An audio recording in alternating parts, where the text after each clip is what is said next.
দেখো অবন্তিকা, তোমার কথায় আমি হসপিটালে এসেছি, গুলিও শরীর থেকে বেরিয়ে গেছে। এখন তো আমার আর কোনো ইনফেকশনও হবে না, তাহলে আমাকে হসপিটালে কেন থাকতে হবে? আমি একদম ঠিক আছি। হসপিটালের লোকেরা শুধু পয়সা খাওয়ার ধান্দা করে, আমি ওদের এসব চালাকি খুব ভালো করে জানি। মাথা চুলকে নীল বলল, নীল, তুমি কেন কারোর কোনো কথা শোনো না?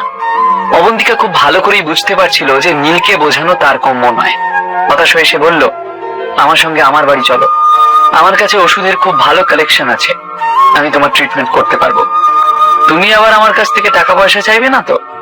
মজার ছলে নীল বলল, শাট আপ। নীলের মস্করা এখন একদম ভালো লাগছিল না অবন্তিকার। তখনই অবন্তিকার হঠাৎ মনে হলো যে সে নীলের জন্য একটু বেশি চিন্তিত হয়ে পড়ছে। তার নিজের একজন প্রেমিক আছে, আর নীলও বিবাহিত, তাহলে তার হয়তো বাইরের একটা ছেলের জন্য এতটা চিন্তা না করলেও চলবে। অবন্তিকা এইবার আর নীলকে গাড়ি চালাতে দিল না, বেশ জেদ করে নিজেই ড্রাইভারের সিটে বসে পড়ল। নীল ওর এই কনসার্ন দেখে বেশ খুশি। সারা রাস্তা অবন্তিকার দিকেই তাকিয়ে রইল নীল। একটু হেসে সে বলল, তোমার সঙ্গে থেকে বুঝতেই পারলাম না কখন সকাল থেকে সন্ধ্যা হয়ে গেল। এই সময় আমার কি তোমার বাড়িতে যাওয়াটা ঠিক হবে? তাহলে আমি আর কি করতে পারি বলো?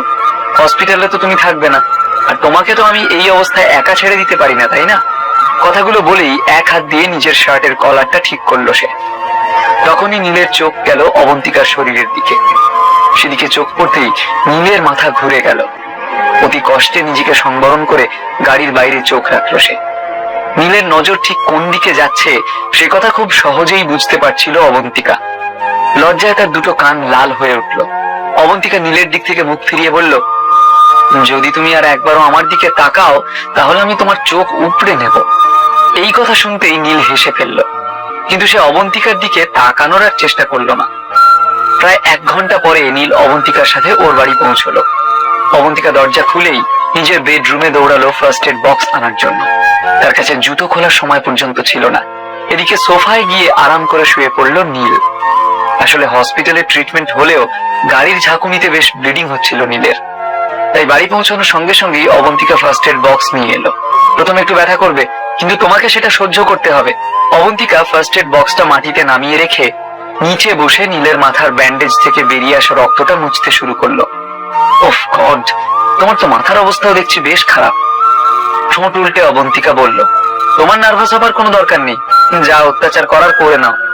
হাসতে হাসতে নীল মজা করতে থাকলো। আচ্ছা 1 মিনিট, তুমি কি করে ট্রিটমেন্ট করতে হয় সেটা জানো তো? যদিও নীলের গলা বেশ জোরেই ছিল, তাও এই কথা বলতে বলতে সে মাথা তুলে অবন্তিকাকে দেখতে চেষ্টা করলো।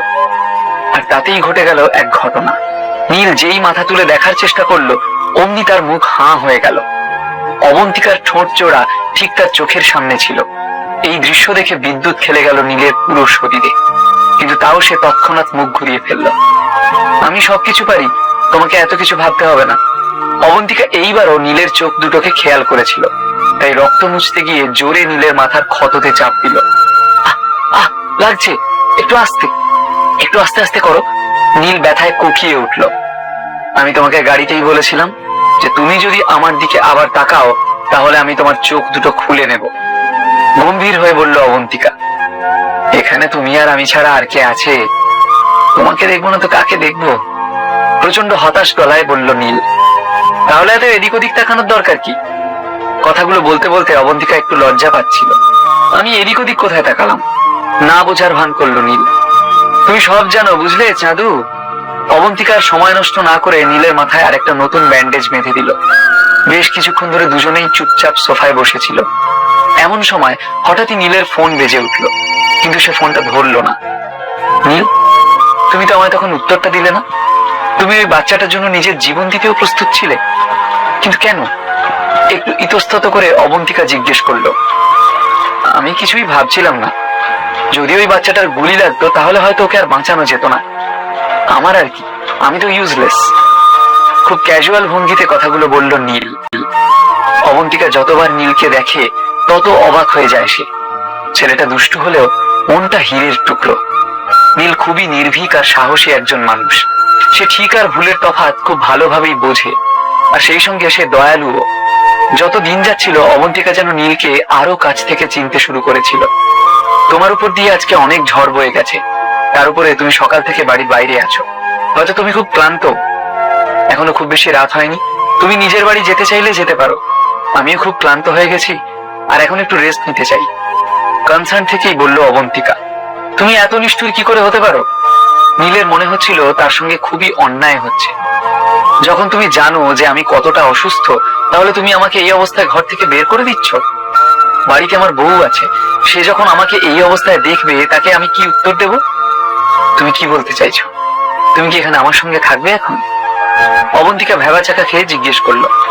আমি এখানে প্রথমবার রাত কাটাচ্ছি এমনটা তো নয়। নীল একটু হেসে বলল, তুমি দেখছি সত্যিই একটা অত্যন্ত নির্লজ্জ বেয়াদব ছেলে। অবন্তিকা হাসি চেপে কথাটা বলল, অবন্তিকা ম্যাডাম, আজ ব্যাংকের লোকেদেরকে ডাকাতের হাত থেকে বাঁচাতে গিয়ে আমি আহত হয়েছি। তুমি আমাকে যদি কোনো পুরস্কার নাও দিতে পারো, অন্তত একটা রাতের জন্য আমাকে নিজের বাড়িতে থাকতে তো দিতেই পারো। কি আমি কি খুব বেশি কিছু চাইছি? নির্লজ্জের মতো নীল জিজ্ঞেস করলো। অবন্তিকা একটু থেমে একটা লম্বা শ্বাস নিল, যেন সে খুব বড় একটা সিদ্ধান্ত নিতে চলেছে। আর তারপর বলল, তোমার সমস্ত হাঁটা চলা এই লিভিং রুম আর বাথরুম পর্যন্তই সীমাবদ্ধ। যদি তুমি কিছু উল্টো পাল্টা করার চেষ্টা করো, তাহলে আমি তোমাকে এমন শিক্ষা দেব যে সারা জীবন মনে রাখবে। এই কথা বলার পর অবন্তিকা ফার্স্ট এড বক্সের সমস্ত জিনিস গুছিয়ে রাখতে লাগলো। তোমার মুখে কি ভালো কোনো কথা আসে না? আমার বাড়িতে একটা বউ আছে, যদি এসব কথা কেউ শুনতে পায়, তাহলে সবাই ভাববে যে আমার চরিত্র খারাপ। আমি না জানি তোমার সঙ্গে কি কি করেছি। কথাগুলো বলতে বলতেও নীল অবন্তিকার দিকেই তাকিয়েছিল। অবন্তিকা অযথা কথা বলে সময় নষ্ট করতে চাইছিল না। মুখ ঘুরিয়ে নিজের ঘরে চলে গেল। নিজের ঘরে যাওয়ার পর জামা কাপড় বদলে অবন্তিকা স্নান করতে ওয়াশরুমে ঢুকলো।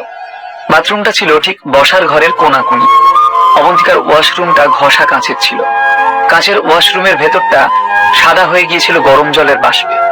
নীল সোফায় আরাম করে শুয়ে থেকেও অবন্তিকার শরীরের অবয়ব দেখতে পাচ্ছিল।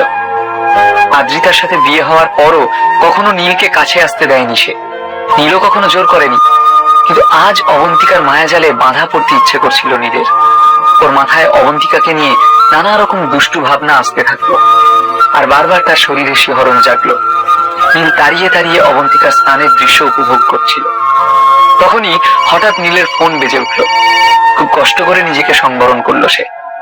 ফোনটা নিয়ে দেখলো শালিনীর টেক্সট। আসলে শালিনী সমানে টেক্সট করে যাচ্ছিল নীলকে। দুপুর থেকে এখনো পর্যন্ত সে অন্তত 100 বার টেক্সট করে ফেলেছে। হঠাৎ কি হলো?